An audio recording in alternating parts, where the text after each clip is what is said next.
Hi, this is James Garden at CineTechGeek, and I'm here at CinemaCon 2019 with David Hancock. And you're the chair, I think, of the The president of the European Digital Cinema Forum, yeah. That's right.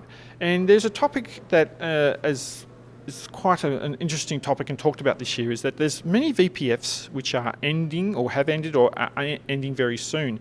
And there's been a little bit of talk about how that may affect the industry. Mm-hmm. So I thought I'd get David here to take us over that topic and give his impression of what the end of the VPF means for us as exhibitors. Okay, thank you, James. Thanks for inviting me on.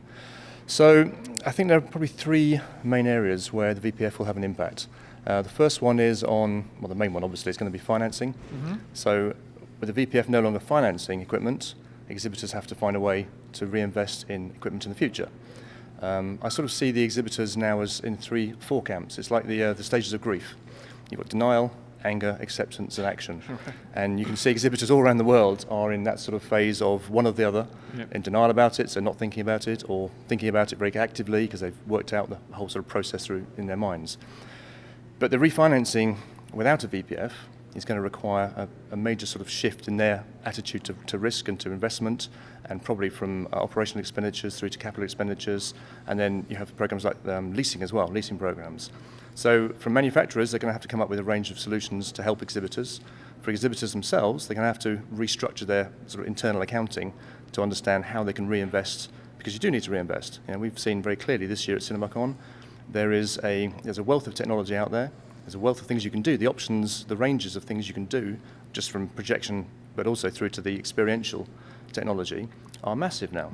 And to stay ahead of the game, we need to keep investing. And let's just put some of that into context here. So there's been talk of a VPF 2.0, not happening. That's not happening. Not happening. Clearly, just want to make, it's not going to happen. that's not going to happen. Also, another item to keep in mind, because the VPF is sort of coming to the end, I, as someone who follows technology, can definitely state that there's been a large jump in technology for exhibitors in the last couple of years.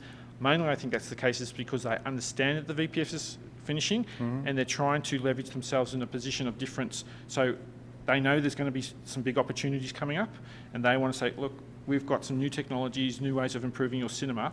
So going to the show floor this year, there's been significant movement in the quality of projection, the ITization, if you want to of the cinema booth and what's happening in your cinema. So I'm going to talk about that later in probably another video, because there was so much information there I didn't feel that I could give it justice at the show. So I'll probably follow up a video on that later. But let's move on from that issue in terms of getting new equipment is one thing, but the VPF and print costs, etc., and why it happened, and the removing of that that weight over policy and other issues, which are partly because of print costs and VPF.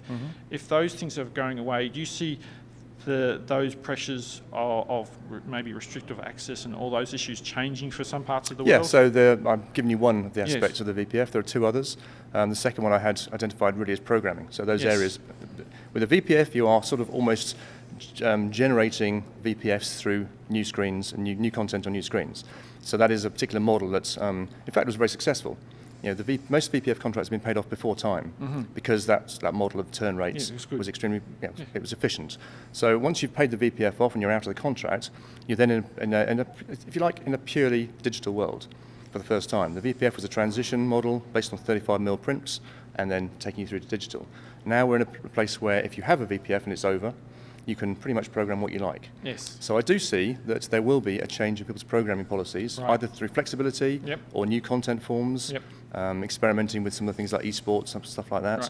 You can start now to actually maximize the use of your projector without the need to generate VPFs. So clearly that will have some sort of impact, yes. Yes, so that's an interesting aspect. I'm very interested to see how that rolls out in the next couple of years. And finally, you had one last? Yeah, the other point really is, it's a bit more obscure maybe, but within the contracts for the VPF, there were very clear guidelines and contractual guidelines on maintenance contracts.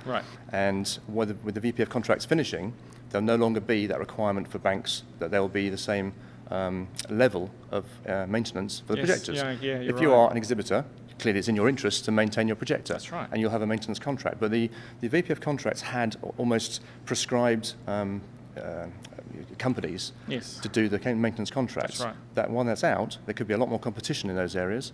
There could be some price pressure come down because the VPF contract's guaranteed a price for a certain amount of time.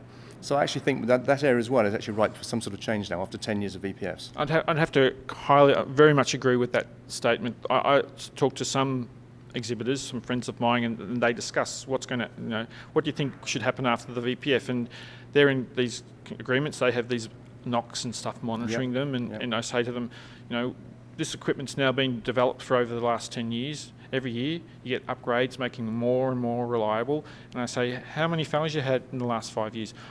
They've been perfect. Yeah, very few failures. So we've got to look at the calculation there of, but you're paying all this money to look after this equipment that used to fail quite often, that's no longer failing as often. We need to recalibrate the costs of doing that. Yeah. And that's going to be... And you couldn't before because it was contractually agreed. That's right, but now we're in a position to do so. And that's how I see that sort of rolling out, and that's the sort of ideas that an exhibitor needs to rethink and to have a look at when they move forward from out, once they're outside the VPF. What most exhibitors did do though was go to an outside source. So there are two possibilities, I guess. Now you could then bring it back in. So you can say, do you know what, we'll do our own maintenance. We think actually they're relatively risk-free. That's right. They don't fail very often. Obviously the IT backbone needs to be maintained and what have you, but you could bring that in-house and say, okay, we'll have one person who does that, and that's your job.